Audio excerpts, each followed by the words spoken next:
Terima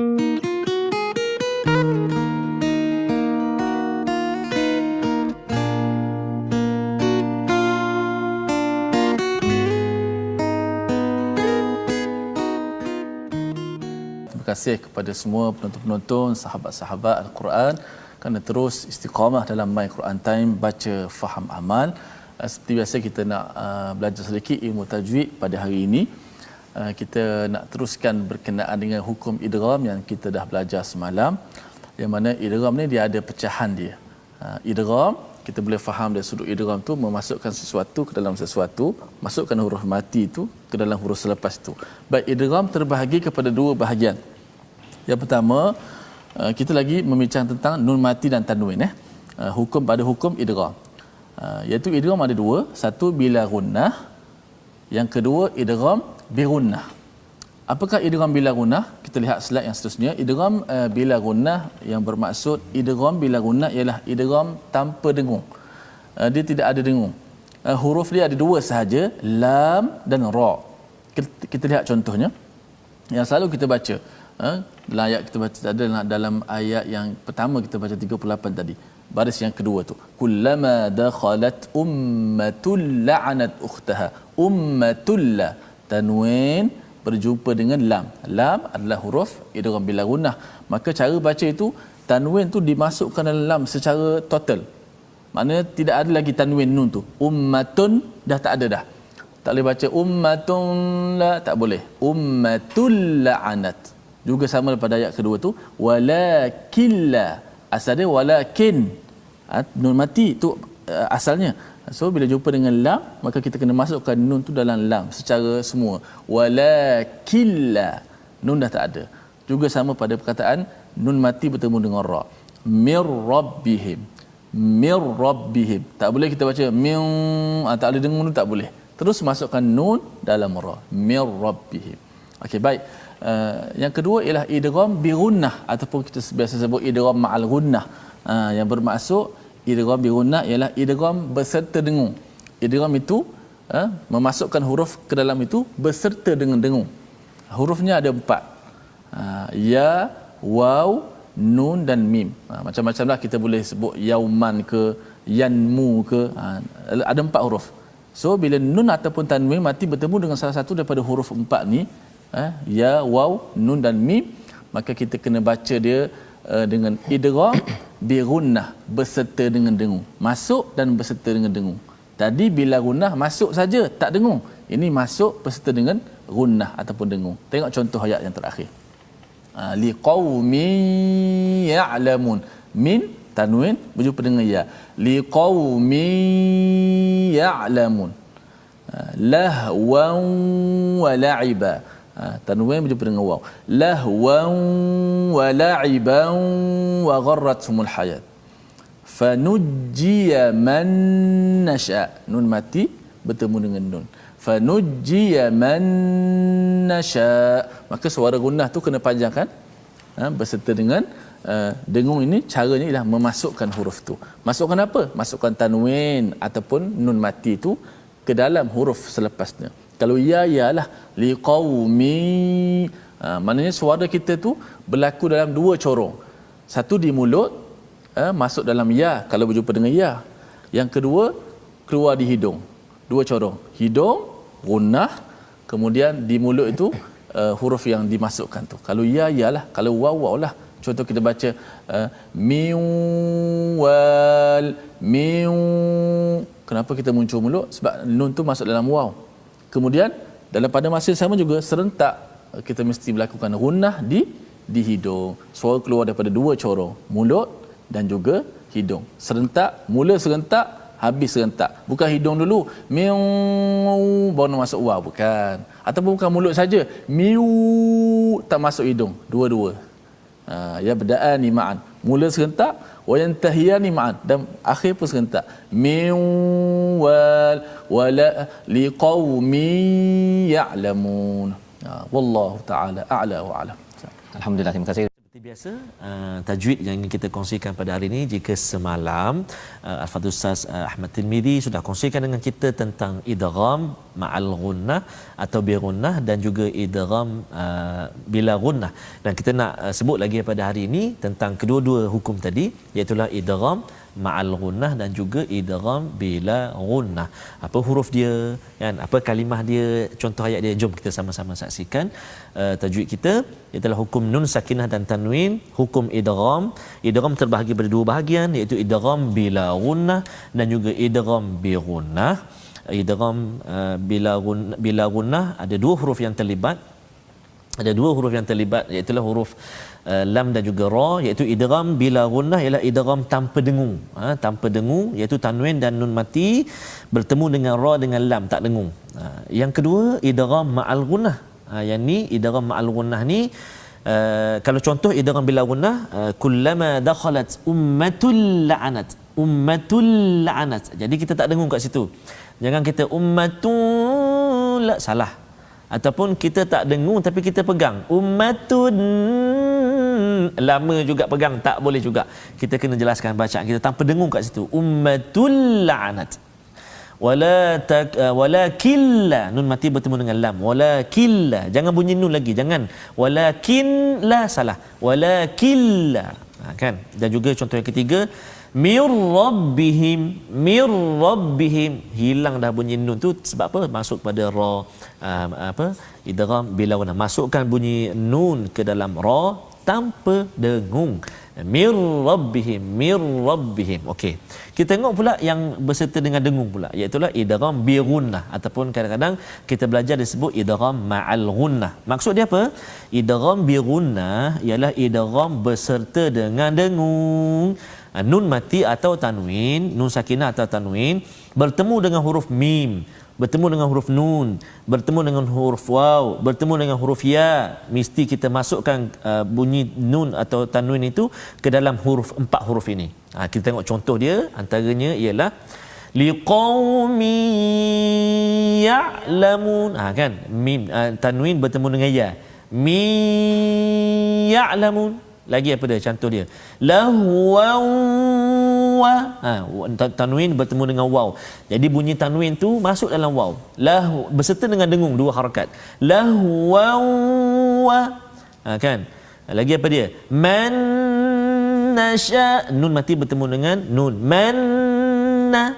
Dan juga contoh yang terakhir iaitu mimma mana'a, nun mati bertemu dengan mim.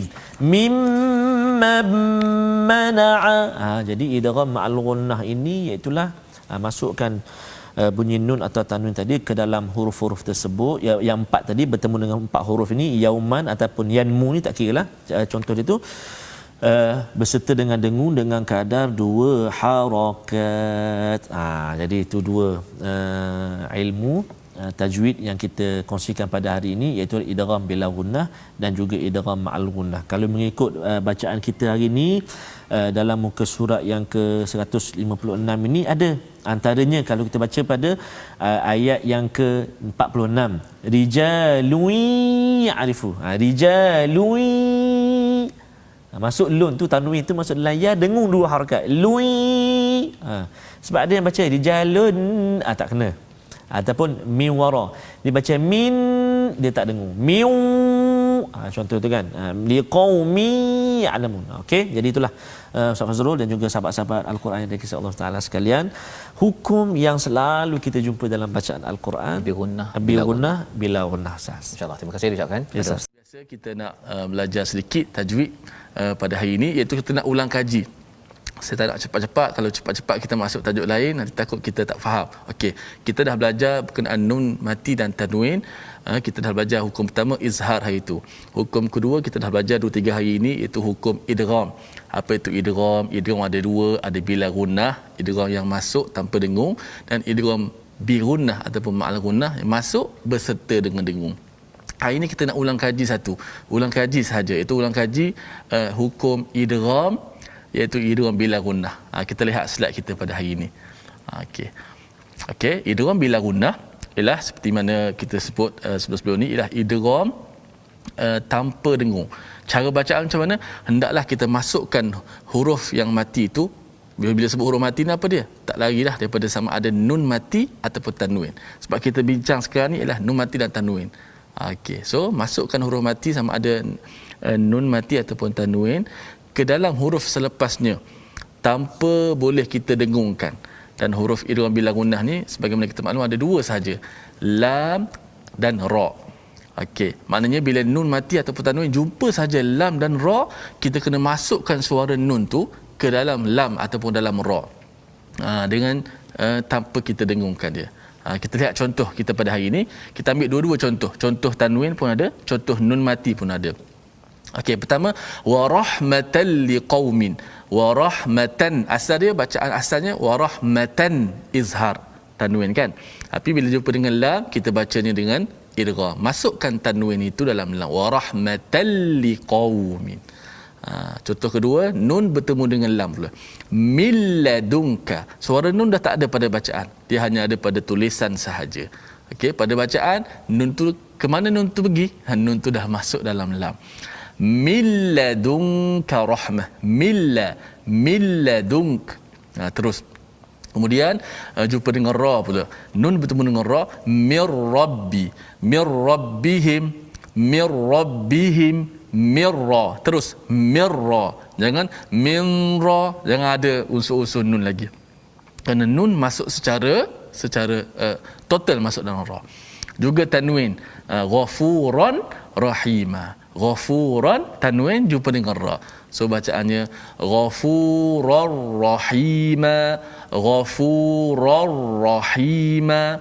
Ulama pesan kepada kita kena hati-hati supaya jangan kita lamakan dekat situ, supaya seolah-olah nun tu kita panjangkan, kekalkan pula pada makhraj dan sifatnya. Maka ini bacaan idgham bila gunnah. Dia tak susah mana. Okey, cuma kita kena masukkan terus, jangan kita lambatkan. Ada setengah tu bila jumpa dengan dilambatkan masuk ra. Min rabb, dilambat mi tu seolah macam ada sesuatu di situ, ada ya lah, ada nun. Jangan lambatkan mim ra tu, terus masuk dalam ra. Mir rabbihim wa rahmatan liqaumin min ladunka rahmah ghafurar rahima. Itu adalah ulang kaji kita pada nun sakinah dan tanwin pada hukum idgham, iaitu idgham bila gunnah. Kisah. Baik, alhamdulillah, begitulah nak menyambung lagi pengajian tajwid kita, iaitulah hukum idgham bila gunnah ataupun idgham ma'al gunnah. Mari kita sama-sama saksikan paparan slide kita, perkongsian tajwid kita pada hari ini, iaitulah masih menyentuh tentang idgham dua, sama ada idgham bila gunnah atau ma'al gunnah, iaitulah idgham bila gunnah, iaitu maksudnya idgham bila gunnah ialah idgham tanpa dengung. Cara baca dia apa dia? Hendaklah memasukkan huruf yang mati, iaitu nun sakinah atau tanwin, ke dalam huruf selepasnya tanpa didengungkan. Masukkan huruf nun mati atau tanwin ke dalam huruf selepasnya tanpa didengungkan. Ada dua huruf saja yang terlibat, iaitu huruf lam dan juga huruf ra. Mari kita tengok contohnya. Itulah yang pertama, wa rahmatul liqaumin.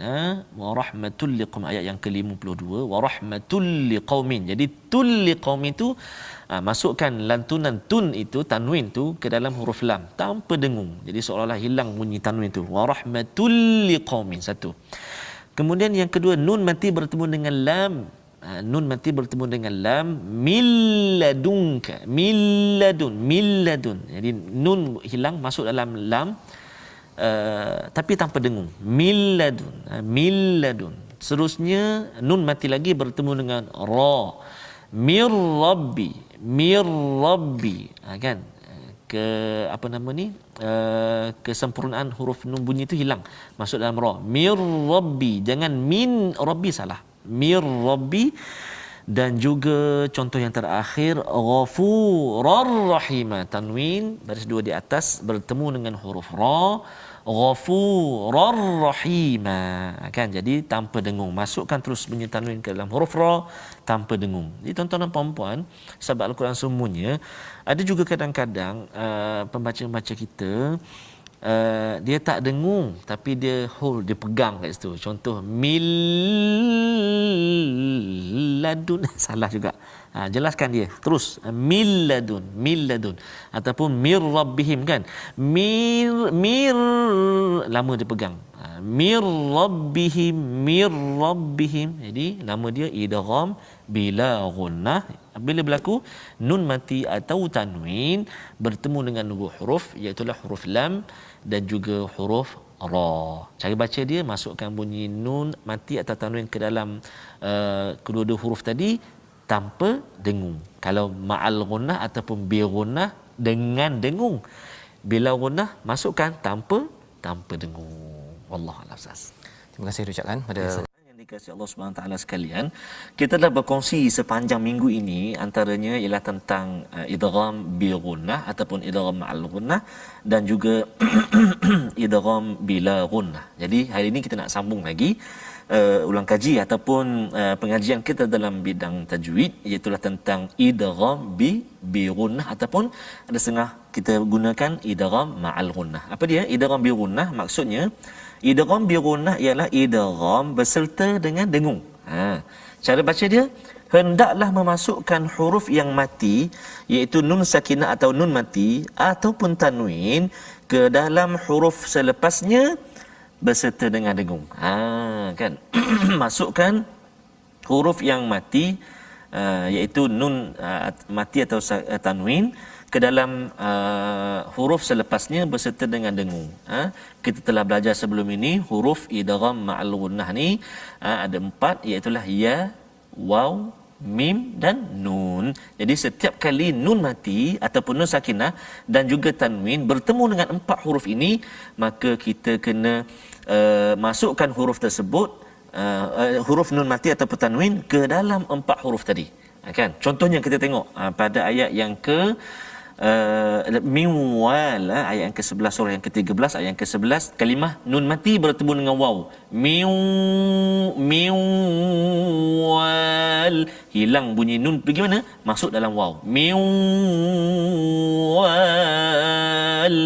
berserta dengan dengung 2 harakat. Kemudian lagi contoh tanwin bertemu dengan waw. Nuhi wa zadakum, nuhi wa, contoh kan. Kemudian nun mati bertemu dengan ya. Famai nun mati masuk dalam ya, dengung 2 harakat. Famai ya'mal, kan. Dan contoh yang terakhir iaitu tanwin bertemu dengan ya. Hisabai yasira. Kan, jadi masukkan nun mati atau tanwin apabila bertemu dengan 4 huruf, ya, waw, mim, nun, masuk berserta dengan dengung 2 harakat. Itulah idgham ma'al gunnah ataupun idgham bi gunnah. Kalau kita tengok dalam halaman yang kita belajar pada hari ini ada terdapat contoh nun mati atau tanwin ini. Antaranya ialah tanwin bertemu dengan mim.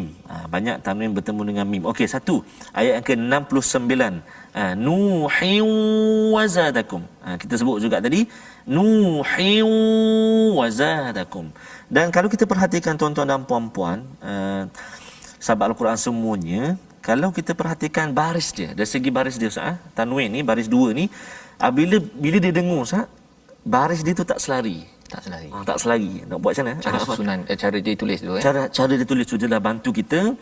Baris dia tu takkan selari. Guru-guru kita pun selalu sebutkan dalam kita belajar mengaji. Dengung, kalau nak tahu dengung ke tak, tengok baris dia selari ke tak. Tak selari, dengung. Nama apa? Nama belum ingat lagi. Lepas PKP ingat insya-Allah. Tak apalah. Kita belajar kan sikit-sikit. Kalau nun mati pula, atas dia tak ada, atas huruf nun tu dia kosong, dia tak ada tanda bulat tu. Itu antara simbol-simbol yang boleh bantu kita untuk sedikit sebanyak memahami hukum tajwid. Contoh liyunzirakum tu kan. Nun mati bertemu dengan zal, atas nun tu tak ada tanda, kosong. Jadi ni dengung ni, nama insya-Allah bulan 2 nanti ingat. Contohlah ya. Kalau tak ingat nama pun tapi hukumnya masih lagi ingat dan betul bacaannya. Tapi kalau dapat tahu nama bonus lah. Lagi bonus lah. Lagi bonus. Baik. Alhamdulillah, terima kasih. Kaji sejenak ilmu tajwid kita pada hari ini. Kita nak kongsi masih lagi tentang hukum nun mati dan juga tanwin. Hari ini kita nak menyebut tentang idgham, idgham bi ghunnah ataupun idgham ma'al ghunnah. Iaitulah maksudnya idgham bi ghunnah ialah idgham berserta dengung. Cara bacanya hendaklah memasukkan huruf yang mati iaitu nun sakinah atau tanwin ke dalam huruf selepasnya berserta didengungkan. Kita perlu ingat huruf-huruf idgham ma'al ghunnah ada 4, ya, waw, mim, nun. Ada yang sebut yauman, ada yang sebut yanmu, ada juga yang sebut menu. Kan, mim, ya, nun, waw, minu. Kan, huruf idgham ma'al ghunnah. Dan contoh-contohnya ialah kalau kita perhatikan kat sini semuanya huruf nun mati dan juga tanwin bertemu dengan nun. Yang pertama man nasya, yang kedua sadiq, siddiqan nabiyya, kan, siddiqan nabiyya, tanwin bertemu dengan nun.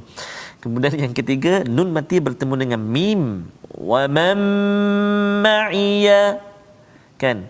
Dan yang keempat suhufan mutahhara, maknanya dua contoh di atas nun mati dan tanwin bertemu dengan nun, manakala dua contoh di bawah iaitu nun mati dan juga tanwin bertemu dengan mim. Jadi macam mana cara baca tadi? Masukkan bunyi nun mati ataupun tanwin tersebut ke dalam huruf selepas dia. Kalau hari ini kita berkongsi dua huruf lah, huruf nun dan juga huruf mim, kan. Suhufan mutahhara, sempurna masuk dia, kan. Siddiqan nabiyya, itu contoh idgham ma'al ghunnah ataupun idgham bi ghunnah. Wallahu a'lam. Terima kasih diucapkan kepada Ustaz Tarmizi menerangkan tentang idgham bi ghunnah, Ustaz, ya, dengan dengung pada tajwid tadi. Moga-moga kita terus dapat baca dengan lancar selepas ini. Amin. Dengan jelas, dan ia memberi kesan juga kepada psikologi kita, Ustaz, ya. Tuan-tuan dan puan-puan, kita nak terus berkongsi tentang pengajian tajwid kita pada hari ini. Jom kita sama-sama belajar. Hari ini izhar mutlak. Itulah kita nak masuk dalam maklumat tambahan kita, perkara-perkara yang menegah dari berlakunya idgham dalam hukum nun sakinah ataupun tanwin. Apa dia? Apabila berhimpun nun sakinah ataupun tanwin dengan huruf idgham dalam satu kalimah yang sama, maka wajib diizharkan bacaan kita, dan ia dinamakan izhar mutlaq. Dalam Al-Quran ada 4 tempat ini ataupun 4 jenis ataupun perkataan ini dalam Al-Quran, iaitu yang pertama kalimah sinwan. Yang pertama kalimah dalam Al-Quran ada 4. Yang pertama sekali ad-dunya. Ad-dunya dalam surah An-Nahl ayat 30, kita baca hadhihid dunya, kan, hadhihid dunya, contoh dalam surah An-Nahl. Ataupun doa selalu kita baca rabbana atina fid dunya. Jadi dia berkumpul dalam satu kalimah, Ustaz. Nun mati bertemu dengan ya. Sebelum ni kita belajar idgham ma'al ghunnah, tapi bila satu kalimah bertemu dalam satu kalimah, dia tak ada idgham ma'al ghunnah tu, dia jadi izhar mutlak. Maknanya kita kena jelaskan dunia, tak boleh dengung kat situ, jelaskan bacaan kita. Yang kedua antaranya kalimah bunyan antara dalam surah As-Saff ayat yang keempat, kan, ka'annahum bunyanun. Bunyan tak boleh dengung bunyi. Sebab apa tak boleh? Sebab dia bertemu nun dengan ya dalam satu kalimah, dia tak jadi idgham ma'al ghunnah. Yang ketiga kalimah sinwanun wa nakhilun sinwanun, nun mati bertemu dengan waw, juga tak boleh dengung kat situ sebab dia berjumpa dalam satu kalimah. Dan contoh yang terakhir qinwanun, iaitulah contohnya qinwan dalam surah Al-An'am ada wa nakhilu tal'uha qinwanun. Jadi 4 kalimah ini, bunya, dunya, sinwan, qinwan, 4 kalimah ini bila kita bertemu dalam Al-Quran, kita tak boleh dengung. Sebab apa? Sebab nun mati atau tanwin bertemu dengan huruf-huruf ini dalam satu kalimah yang sama. Wallahu a'lam. Nama dia izhar mutlak. izhar mutlak Yes, Ustaz ya. Jadi itu jangan sampai ada dengung kat situ ya. Yes, Dui salah bacaan tu. Ya. Alhamdulillah itu pelajaran penting untuk kita. Tak banyak perkataannya, ada Betul, 4 sahaja. Tapi maksudnya perlu dibaca dengan izhar Izhar, ya, ya. dengan jelas, Jelas. mutlak sebentar tadi. Ilmu tajwid pada hari ini seperti biasa kita membicarakan tentang hukum berkaitan dengan perkara-perkara yang tambahan yang berkaitan dengan perkara-perkara yang menegah daripada berlakunya izhar. Okey. Perkara yang menegah daripada berlakunya idgham. Antaranya perkara-perkara yang menegah daripada berlakunya idgham dalam hukum nun sakinah dan tanwin, antaranya ialah apabila berlaku bacaan saktah maka wajib diizharkan. Ini adalah bacaan daripada imam kita, Imam Hafs, mengikut tariq Asy-Syatibiyah pada ayat surah Al-Qiyamah, pada ayat yang ke-27 surah Al-Qiyamah, iaitu kalla idza balagatit taraqi wa qila man raqa. Kalau kita lihat di situ ada nun mati, kemudian bertemu dengan ra. Kita dah belajar hukum idgham, nun mati kalau bertemu dengan ra, dengan bertemu dengan lam, berlaku idgham kat situ kan, idgham bila gunnah. Tapi di sini kita tak boleh baca seperti mana idgham. Ini pengecualian. Tak boleh kita baca waqila marraqa, tidak. Di sini kita tertegah untuk berlaku idgham bila gunnah kerana di sini adalah bacaan saktah. Saktah apa dia? Ini bacaan-bacaan yang jarang kita dengar. Biasa kita baca surah Yasin, saktah. Imam kita, Imam Hafs an Asim, pada kalimah waqila man raq dalam surah Al-Qiyamah ayat yang ke-27 dibaca dengan saktah. Berhenti seketika tanpa menarik nafas. Waqila man raq, begitu bacaannya. Di sini tak boleh kita ikut kaedah idgham kerana apa? Kerana ada bacaan saktah mengikut imam kita, Imam Hafs an Asim daripada tariq Asy-Syatibiyah. Boleh Ustaz. Okey, terima kasih ucapkan. Salah satunya kita nak terus berkongsi dengan tuan-tuan dan puan-puan, kita nak ulang kaji pengajian kita yang dulu-dulu barangkali itu tentang ilmu tajwid, dan hari ini kita nak berkongsi tentang hukum idgham. Mari kita saksikan paparan kita untuk kita sama-sama tengok, iaitu berkenaan dengan hukum nun sakinah dan tanwin, kadar idgham. Kadar idgham iaitu kadar idgham terbahagi kepada dua, iaitu idgham kamil dan juga idgham naqis. Yang pertama idgham kamil. Idgham kamil inilah idgham yang sempurna, iaitu memasukkan huruf akan zat dan sifatnya. Memasukkan huruf akan zat dan sifatnya. Contoh milladun, nun mati bertemu dengan lam, milladun, sempurna idgham itu, masukkan huruf akan zat dan sifatnya tu, milladun kan. Yang kedua contohnya nun mati bertemu dengan ra, mir rabbihim, hilang terus bunyi nun, mir rabbihim milladun. Itu contoh bagi idgham kamil. Adapun idgham naqis pula, iaitu kadar ataupun cara bacaan dia tadi tu, dia naqis, dia kurang ataupun dia tak sempurna idgham kamil tu. Mari kita tengok contoh dia. Kalau idgham naqis, iaitu memasukkan huruf akan zatnya sahaja, tidak pada sifatnya. Memasukkan huruf akan zatnya sahaja, tidak pada sifatnya. Contoh nun mati bertemu dengan waw, nun mati bertemu dengan ya. Miu, ada waw, miu, dengung. Miwal, maknanya dengung, nun tu masih ada lagi, nun mati bertemu dengan waw kan. Kalau ya, nun mati bertemu dengan ya, famay ya'mal, maksudnya dia tak terus pergi pada ya kan, dia ada dengung dia. Famay ya'mal miwal, itu cara bacaan dia, dengung dua harakat. Yang idgham kamil tadi, yang contoh bertemu dengan lam dengan ra tadi, dia tak dengung, dia jelaskan bacaan dia. Itulah dua contoh idgham kamil dan juga idgham naqis.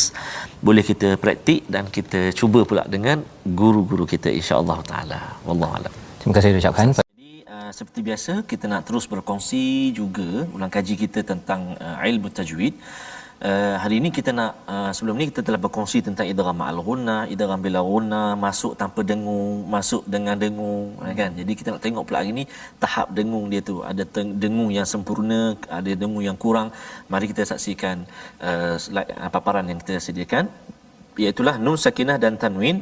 Masih lagi dalam bab itu, kadar idgham. Kita nak tengok hari ini kadar idgham, iaitulah kadar idgham terbahagi kepada dua, iaitu idgham kamil dan juga idgham naqis, kan. Idgham kamil dan juga idgham naqis. Apa dia kedua-dua ini?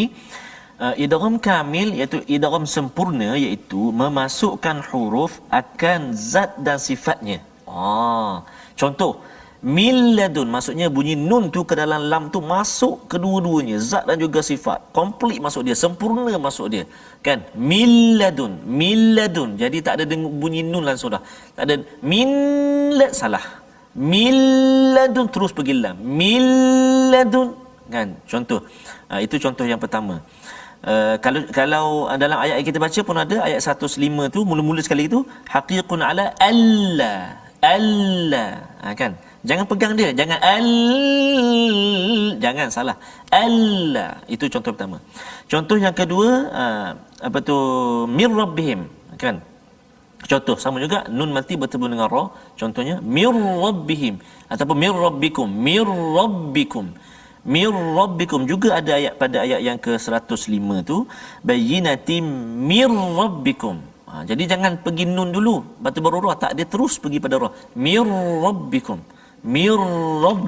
maksudnya masuk tu sempurna ke dalam ra. Mir rabbikum. Baik, itu idgham kamil. Jadi jangan pegang dia, jangan dengung, terus masukkan kepada huruf sama ada lam atau ra, kan. Okey. Kalau itu contoh untuk apa nama ni, idgham kamil. Kita tengok pula idgham naqis. Idgham naqis apa dia? Idgham sebahagian, iaitu memasukkan huruf akan zatnya sahaja, tidak pada sifatnya. Contohnya pada miwal. Yang ni dengan dengung. Miwal, maksudnya dia tak pergi terus kepada waw tu tanpa dengung. Miu, itu masuk terus. Miu, yang ini ada dengung dia. Miwal, kan. Saya nak contoh sekejap, tak apa, saya ada buku sekejap nak tunjuk supaya tuan-tuan jelas nampak mulut saya. Miwal, contoh tengok, sebab kadang-kadang Ustaz Fazrul, ada yang dia malu-malu, segan-segan. Dia baca waw tu tak ada, tak keluar. Tak keluar, dia malu, kan. Miu, jumpa waw, kan. Miwal. Okey, satu lagi contoh dia ialah nun mati bertemu dengan ya. Faman ya'mal. Itu contoh idgham kamil dan juga idgham naqis secara ringkasnya. Baik, kita akan bertemu banyak dalam bacaan kita, insya-Allah. Banyak ya dalam bacaan kita.